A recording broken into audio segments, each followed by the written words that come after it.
अतिशय धक्कादायक घटना त्या ठिकाणी घडली आहे। बीडमध्ये पुन्हा संतोष देशमुखांसारखीच हत्या झाली आहे। हा खळबळजनक दावा केलाय सामाजिक कार्यकर्त्या अंजली दमानी यांनी। आष्टीच्या पिंपरी गुमरीमध्ये प्रेम प्रकरणातून विकास बनसोडे नावाच्या तरुणाची क्रूर हत्या करण्यात आल्याचा त्यांनी दावा केलाय। तर संतोष देशमुखांसारखंच मारहाण करत तरुणाची हत्या केल्याचा आरोप दमानी यांनी केलाय। या प्रकरणी आता 8 जणांना अटक करण्यात आली आहे।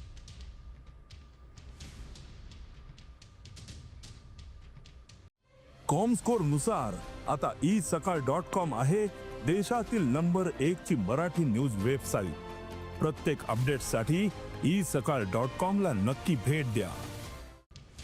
मध्ये आष्टी तालुक्यात पुन्हा अशी एक अतिशय हलवून टाकणारी अशी घटना घडली आहे। म्हणजे संतोष देशमुखचं पुन्हा रिपीट आता इथे झालेलं दिसतंय आपल्याला। विलास बनसोड नावाचा अतिशय छोटा 23-24 वर्षाचा मुलगा 2 दिवस झाले तो गायब होता आणि त्याला मारून त्याचा मृतदेह तिकडे एका रुग्णालयात टाकून ती माणसं गायब झाली आणि त्याचे ते पिक्चर्स बघून पुन्हा हलून निघालोय आपण। तर या संदर्भातील अधिकची अपडेट देत आहेत आपले प्रतिनिधी योगेश काशीत। योगेश, आपण पाहतोय की एका तरुणाच्या हत्येवरून मोठा दावा दमानी यांनी केलाय। नेमकं हे प्रकरण सविस्तरपणे काय ते सांगाल का आणि कारवाई नेमकी कशी सुरू आहे?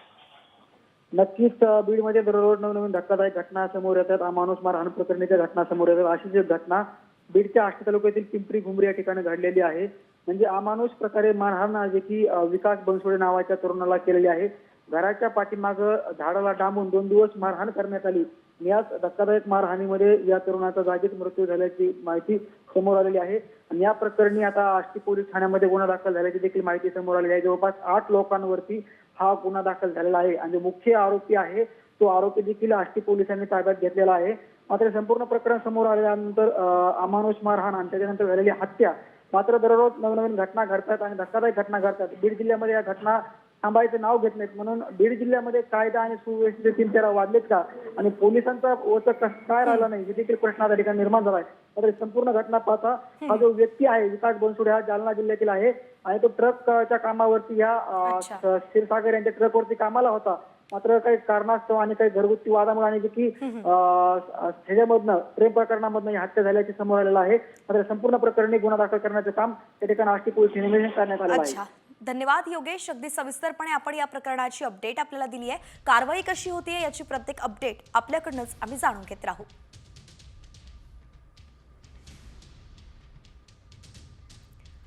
तर एकीकडे हत्याकांडानं बीड हादरलाय तर दुसरीकडे आणि यानंतर राजकीय गोटातून बातमी आहे। काँग्रेस प्रदेशाध्यक्ष हर्षवर्धन सपकाळ यांनी देवेंद्र फडणवीसांवरती जहरी टीका केली आहे।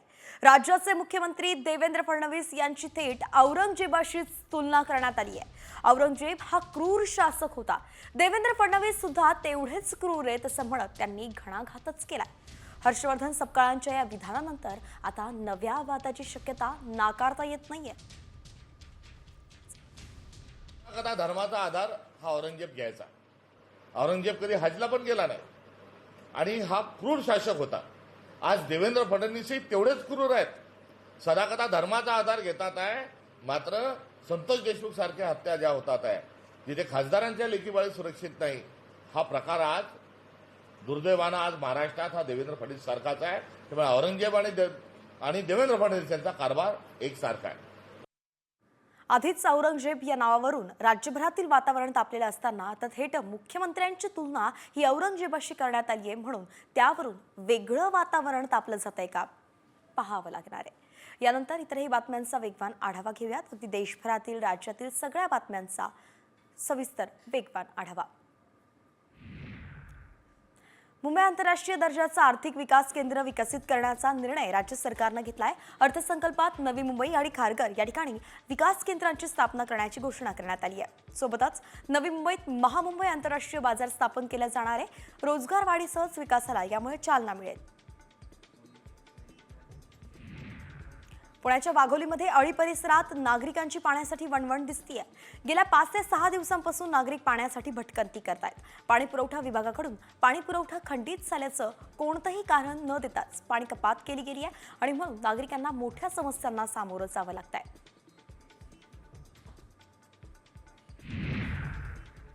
पनवेल परिसरातील अनधिकृत शाळांवरती कारवाई करण्याचे आदेश शिक्षण आयुक्तांनी दिले होते. मात्र या शाळा अजूनही सुरू असल्याचं दिसतंय. यादी जाहीर करून सुद्धा बेकायदा शाळा सुरूच आहेत आणि या प्रकरणी अद्याप एकही कारवाई झालेली नाहीये.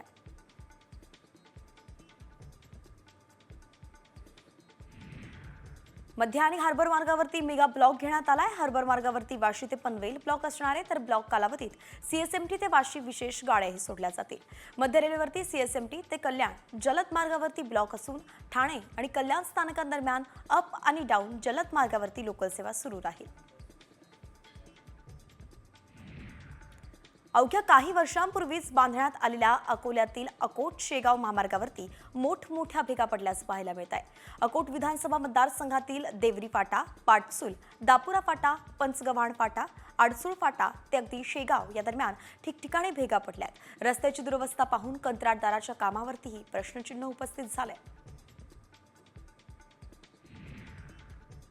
किल्ले शिवनेरीवरती मधमाशांनी हल्ला केलाय. शिवनेरी किल्ल्यावरील शिवाई देवी मंदिर परिसरात हा प्रकार घडलाय. किल्ल्यावरती आग्या मोहोळ उठल्यानं धावपळ झाली आहे. 10 ते 15 दुर्गप्रेमींना मधमाशांचा दंशही झालाय.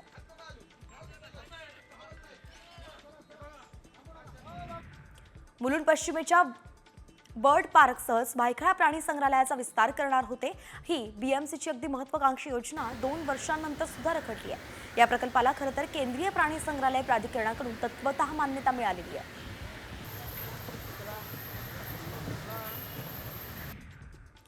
आमिरच्या गर्लफ्रेंडचा एक नवीन फोटो समोर आलाय. गौरी स्प्राट निळा कुर्ता आणि लेगिन्समध्ये दिसतेय. हा फोटो आमिरच्या वाढदिवसाच्या आधीच्या कार्यक्रमातला असल्याचं बोललं जात आहे. गौरीला पाहून युजर्सना मात्र कतरी नकाई पाठवली आहे.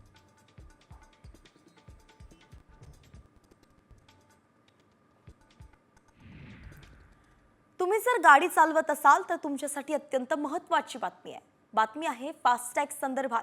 आता फास्टॅग नसेल तर 1 एप्रिल पासून दुप्पट टोल भरावा लागणार आहे. राज्यातील MSRDCच्या टोल नाक्यांवरती फास्टॅग बंधनकारक करण्यात आलाय आणि म्हणून फास्टॅग शिवाय टोलची रक्कम भरली तर भुर्दंड सोसावा लागणार आहे.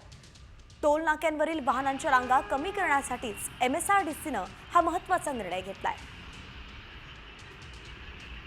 तर वाशी टोल नाक्यावरून या संपूर्ण घटनेचा आढावा घेतलाय आमचे प्रतिनिधी सिद्धेश म्हात्रेंनी. पाहूयात. फास्टॅग वापरण्यास टाळाटाळ करणाऱ्या वाहन चालकांना आता दुप्पट भुर्दंड जो आहे तो भरावा लागणार आहे. मी सध्या वाशी टोल नाक्यावरती आहे. आपण पाहतो की वाशी टोल नाक्यावरती हलक्या वाहनांना टोल माफी असली तरी अवजड वाहनांना मात्र या ठिकाणी टोल माफी नाही आहे. मुंबई एंट्री पॉइंटला आता MSRDC कडून आपण पाहतो की जे टोल नाके MSRDC अंतर्गत येतात त्या टोल नाक्यांवरती फास्टॅगचा वापर करणे हे बंधनकारक करण्यात आलेलं आहे. त्यामुळे आता फास्टॅग न वापरता जे वाहन चालक प्रवास करतील त्यांना दुप्पट टोल जे आहे ते भरावा लागणार आहे. आणि एकूणच फास्टॅग वापरण्यास जे वाहन चालक टाळाटाळ करत होते किंवा रोख रकमेने पैसे भरत होते त्या वाहन चालकांना याचा भुर्दंड बसणार आहे. रोख रक्कम भरत असल्या कारणाने मोठ्या प्रमाणावरती वाहतूक कोंडी जी आहे ती टोल नाक्यांवरती होत होती आणि याच्यावरतीच उपाय म्हणून फास्टॅग कंपल्सरी जो आहे तो MSRDC तर्फे करण्यात आलेला आहे. सिद्धेश म्हात्रे, साम TV, नवी मुंबई. आणि यानंतर बातमी जी आहे ती बिबट्या संदर्भात आहे. अन्नासाठी वणवण करण्याची वेळ चक्क एका बिबट्यावरती आलेली आहे. जंगलात राज्य करणारा, शिकार करणारा बिबट्या चक्क कचरा कुंडीत अन्न शोधतोय. अहिल्यानगर जिल्ह्यातल्या अकोले तालुक्यातला हा व्हिडिओ असल्याचंही आता कळत आहे.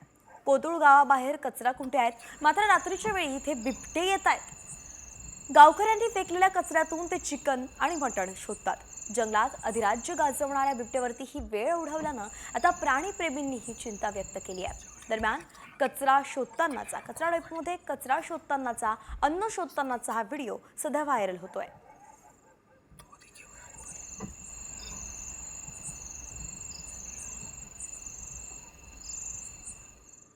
आणि यानंतर आता 36 जिल्ह्यांतील बातम्यांचा वेगवान आढावा. 36 जिल्हे 36 रिपोर्टरच्या माध्यमातून. परभणीच्या शेळगावात अवैध दारू विक्रीमुळे ग्रामस्थ आक्रमक झालेत. गावात दारूबंदी करावी अन्यथा आंदोलन करू असा इशाराच त्यांनी पोलिसांना दिलाय.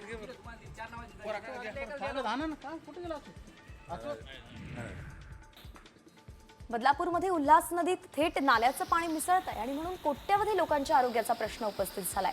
यावरून प्रदूषण नियंत्रण मंडळासह राष्ट्रीय हरित लवादानं बदलापूर पालिकेचे कान टोचलेत। मात्र अजून सुद्धा परिस्थिती काही बदलली नाहीये।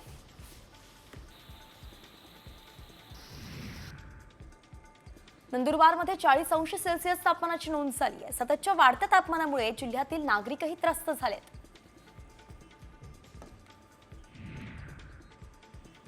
रत्नागिरीमध्ये मुंबई गोवा महामार्गावरती ट्रेलरचा भीषण अपघात झाला। वाटूळ घाटातील तीव्र उतारावरती ही घटना घडली आहे आणि यावेळी पोलिसांनी मागून येणाऱ्या गाड्यांना थांबवल्यानंच मोठा अनर्थ टळलाय।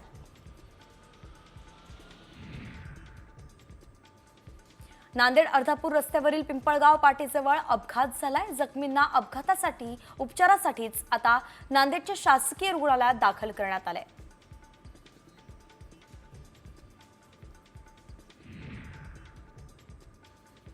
दोन अज्ञात तरुणांनी पेट्रोल टाकून एक चारचाकी गाडीला आग लावली आहे। जालन्याच्या अंबड तालुक्यातील मठ पिंपळ गावातली ही घटना आहे। गाडीला आग लावल्याची घटना सीसीटीव्ही कॅमेऱ्यात कैद झाली आहे। तर जालन्यातील अंबड पोलीस ठाण्यात अज्ञात आरोपींच्या विरोधात गुन्हा दाखल करण्यात आलाय।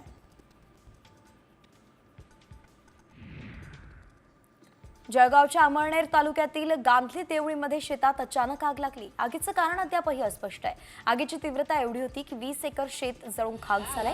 ही माहिती मिळताच अग्निशमन दलानं तात्काळ घटनास्थळी धाव घेतली आणि तब्बल 3 तासांच्या प्रयत्नानंतर शर्थीचे प्रयत्न करत आग विझवण्यात आली।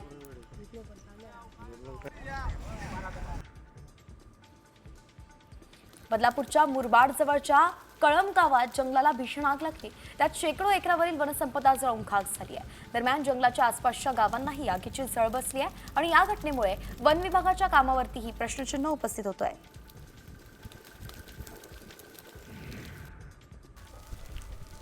नाशिक जिल्ह्यात डोंगर जंगलांना अज्ञात व्यक्तीकडून आग लावण्याचे प्रकार घडत आहेत। या घटनांमुळे जंगलातील वनसंपदा आणि पशूंना हानी पोहोचतीये। वन विभागाकडून कुठली कठोर पावलं उचलली जात नसल्यानं वनप्रेमीकडून नाराजी व्यक्त केली जाते। तुळजापूर ड्रग्ज तस्करी प्रकरणावरून ठाकरे गटाकडून सरकारला घेरण्याचा प्रयत्न सुरू आहे। धाराशिवचे खासदार ओमराजे निंबाळकर यांनी मुख्यमंत्री देवेंद्र फडणवीसांना पत्र लिहिलंय। दोषींवरती कारवाई करा अशी मागणी ओमराजेंनी केली आहे। तर आमदार कैलास पाटील सुद्धा सभागृहामध्ये तुळजापूर ड्रग्जचा मुद्दा मांडणार आहेत। राज्य सरकारच्या पीक विमा योजनेत बोगस अर्जदारांवरती आता कठोर कारवाई होणार आहे। बोगस अर्ज आढळल्यास 5 वर्ष सरकारी लाभ बंद होणार आहे। गेल्या आर्थिक वर्षात सुमारे 7 लाख बोगस अर्ज आढळलेत। यापुढे असे प्रकार घडू नये यासाठी राज्य सरकार